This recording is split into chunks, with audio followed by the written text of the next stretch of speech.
Hi everybody, David from Doctors of Running, and today we're going to be doing a comparison video between the New Balance SC Trainer 3, Brooks Hyperion Max 2, and the Asics Glide Ride Max. So 3 trainers on the docket today, all variations of super trainers of different stack heights and foams, plates, no plates, all maintain a rocker profile with a little bit of varying degrees in the forefoot rocker.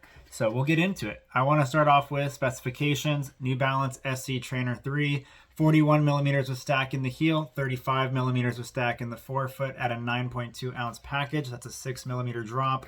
This does use the fuel cell compound that we've seen in many other shoes, tuned mostly for daily training on this one. General geometry is a rocker. It has a pretty large heel bevel there and a more gradual toe spring up front. It is carbon plated with the Energy Arc system. Decent traction and outsole. This thing's definitely built for training. It is a stiff one. Looking at the Brooks Hyperion Max 2, this comes in at 37 millimeters of stack in the heel, 31 millimeters of stack in the forefoot, so also a 6 millimeter drop platform at 9.2 ounces, so a little bit lighter, but also a little bit less foam there as well. This is meant to be a super trainer for the company, kind of meant to do a little bit of everything from a versatility standpoint. It does use DNA Flash version 2, and it does have a plastic plate in there as well that they are calling a Speed Vault. Good traction coverage there, and an outsole rubber. Asics Glide Ride Max coming in at 44 millimeters with stack in the heel and 38 millimeters with stack in the forefoot. Also a 6 millimeter drop package. This one's a little bit more plush and aimed at daily training. This is 10.1 ounces in men's size 9. A little bit more of a plush offering around the upper. The Glide Ride series traditionally has always had a plate, but this one does not have a plate. It does maintain a decent amount of stiffness just due to the foam and some of the other properties, but there is not actually a plate in this version of the Glide Ride. So next up, I want to go over the upper and how it fits with everything. So starting off with the SC Trainer 3, this shoe is pretty well accommodating. All of these shoes have good uppers. I will say that the SC Trainer 3 is a little bit more accommodating from a width standpoint. If you have a wider heel or midfoot, this does a good job of accommodating that. The mesh upper is pretty supportive. It doesn't really stretch that much and it holds your foot in really well. I really like the tongue on this one. It's lightweight, but it does prevent biting down from the laces, and the laces are a little bit on the softer end themselves. So fits really well. I will say, again, just higher volume, a little bit more room in the heel and the midfoot. So if you're looking for that, you can find that in the SC Trainer. Brooks Hyperion Max 2, a little bit different, a little bit more streamlined. It does have this elastic gusseted tongue. I'm going to try and show it there so you can kind of see that right there. That thing hugs down on the dorsum of the foot very well, and you feel locked in from the second you put the shoe on, even before you even put the laces down. But with that said, the mesh material, it feels streamlined. It feels kind of performance oriented, but a little bit on the softer side compared to other performance meshes. So it does feel kind of like a lightweight daily trainer, kind of an upper, which is what it is. I think it's decently supportive. It does hold its structure pretty well. I've had no issues with turns or anything like that. Volume is also on the higher side in the forefoot, which is nice. There's definitely room for swelling accommodation. The heel and the midfoot's definitely more of a normal width. That's going to be kind of your anatomic fit, where you have that dialed in heel and midfoot, but a wider forefoot with a little bit more volume there. So that's the Hyperion Max 2 upper. Looking at the Glide Ride Max upper, this one is definitely more plush, definitely more room, a lot of volume in the forefoot here for swelling accommodation. This can be a daily training shoe, long run shoe, etc., etc. The upper is more warm on this one. Like I said, a little bit more of a plush offering. You can kind of just see it on the heel collar. Just a lot more padding all around, more padding on the tongue. I will say the lockdown on this shoe, it's a good lockdown. I had no issues with it as far as keeping my foot on the platform, and then the upper is also good and supportive. It holds its structure. The one thing for me on the dorsum part of the laces on the very top, it did bite a little bit as it gets to the top. However, it's angled the way it pulls downwards. I can definitely feel that on the ankle crease a little bit. But otherwise, very good upper offering as well. Width in this one is going to kind of fall in the middle between the two. So you kind of have a normal heel, a little bit of a wider midfoot, and a wider forefoot. They all have pretty wide forefoot, and they all have a decent amount of volume in the forefoot. If I had to rank it on volume, if you're looking for that specifically, you're going to find the most volume in the Glide Ride Max. Second would be the SC Trainer, and third would be the Hyperion Max. But the Hyperion Max does have a little bit of stretch vertically to it too, as far as the mesh goes. So I felt like it held my foot really well, and I didn't feel like the upper in that area right here of the forefoot pushed down into my toes at all. I didn't feel that at all. So they're all pretty voluminous, especially compared to other shoes. Looking at the rides of the shoes, again, all of these shoes are built off of a rocker geometry, but they all are a little bit different. And so when I talked about it a little bit earlier with the SC Trainer, but larger heel bevel in the SC Trainer, you can kind of see that right there. The shoe in general is just built up a little bit more, so if I kind of pull it like that, there's a lot of sole flaring going on in the heel, a lot of sole flaring in the forefoot, kind of a wider platform underfoot, and then you have that deep midline groove right in there. The toe spring here, a little bit more gradual, at least compared to the other two.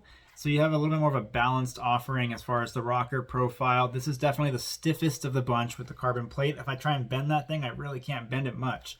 So this is going to be your smooth, rhythmic. I will say the foam on this shoe has a little bit more of a shock absorby kind of a feel to it, where it's absorbing the load. You do get some bounce from it, but it's not like a super lively type of a bounce where I'm like, yes, I want to take this faster. You can do it a little bit, but I think the ride is just very dialed in to daily mileage and just getting consistent efforts in. It feels durable. It feels consistent. Like this is a shoe that you can just really go to home on the daily mileage. Looking at the Brooks Hyperion Max 2, this one probably has one of the sharper forefoot profiles there. Compared to the Glide Ride, probably second there on the forefoot rocker, but it's pretty steep and it's pretty much midfoot forward, this type of a shoe. There is a heel bevel, but it's the smallest of the bunch. You can see it on that side, it looks larger, but when you look at it here, it's very steep undercut, but then it just kind of hits the heel there. So it's definitely a shoe that makes you want to kind of stay forward a little bit more. You have some good sidewalls integrated here. I feel like they do something. I feel pretty well centered on this shoe. I think all these shoes for the most part fall in that stable neutral category, but this one does a good job there. The plate, I don't know how far forward it goes, but I do notice there's a flex point right around here on the forefoot. If I go and I bend it, okay, a little bit further back actually. So it feels almost like more like a shank, but when you're running, it doesn't feel flexible. I just know that there's a little bit more flexibility there compared to the other ones, but it definitely has a good responsive feel. The DNA Flash version 2, it's a little bit of a firmer foam, but this one you do get a bounce out of, and so it has a resilient feel to it. So when you load that shoe and you're popping off, this one does make you want to start picking up the pace a little bit. I will say I still like it more for daily efforts and long runs, but out of the bunch, responsiveness wise, I do feel like you get the most out of the Hyperion Max 2 out of these ones. So if you did want to dabble into a little bit of workout, a little bit of speed work, number 2 would probably be the SC Trainer there. I do think there is still some responsiveness in it, but compared to the Hyperion Max 2, I think this is going to be more of the responsive offering. It's also a little bit lighter as well, being the lightest of the bunch, 9.2 ounces. So definitely a lightweight trainer. Looking at the Asics Glide Ride Max, kind of fits in with everything I said earlier. This shoe is a max stack shoe. It's the most plush offering of the bunch. At 10.2 ounces, I think that's actually a pretty good weight for how much is on this and how plush it is. You have the Flight Foam Blast Max on the top layer. Definitely noticeable and soft, but the majority of this is going to be the Blast Plus Eco, which is a little bit firmer. But there's 44 millimeters of it in the heel, 37 in the forefoot, 38 in the forefoot. And that is noticeable. There's a lot of cushion on this thing, and even though it has a little bit more flexibility because there's no plate, it's still, because of how much foam there is and how sharp they made that toe spring, you still get that rolling feeling. It's just not quite as stiff as previous Glide Ride shoes, but this one definitely gives you a rolling step forward. The foam here doesn't have quite as much resilience to it. It's again kind of like what I said about the SC Trainer, but that one still had a little bit more bounce to it, where this one kind of just absorbs and rolls you forward. So it feels best at daily and easy mileage. Out of the bunch, they would all serve really well as a long run shoe. They can't really go wrong there, but you just kind of have to ask yourself what you want as far as the feel of it. So to kind of go back over, I'm gonna go from one extreme to the other here. The most kind of agile, nimble, lightweight shoe of the bunch is going to be the Hyperion Max 2 at 9.2 ounces. It's also a little bit lower stack with the 37 and the 31, so a little bit more snappy, a little bit more bounce to it. The middle offering is going to be the New Balance SC Trainer, a little bit more consistency to the feel as far as the foam goes, definitely absorbs it, a little bit more of a gradual rocker to it. and that one just feels consistent. It's the stiffest of the bunch, so you gotta like stiff shoes, but I think for the most part, this is going to be your kind of middle of the road there. It's a little bit more plush than the Hyperion Max 2, having a little bit more foam, but it's still lighter than the other one.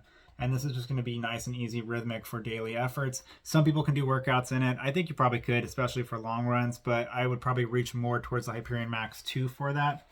And then the Glide Ride Max is going to be that plush, just daily, long run, easy shuffling type of efforts. This shoe, it doesn't have a bunch of responsiveness to it. This is definitely more of like just beat the crap out of the foam, consistent ride, and just get a lot of miles on the shoe. So that is our comparison video. I'm going to try and hold all three of these up here, but that is our comparison video for the New Balance SC Trainer 3, Brooks Hyperion Max 2, and ASICS Glide Ride Max.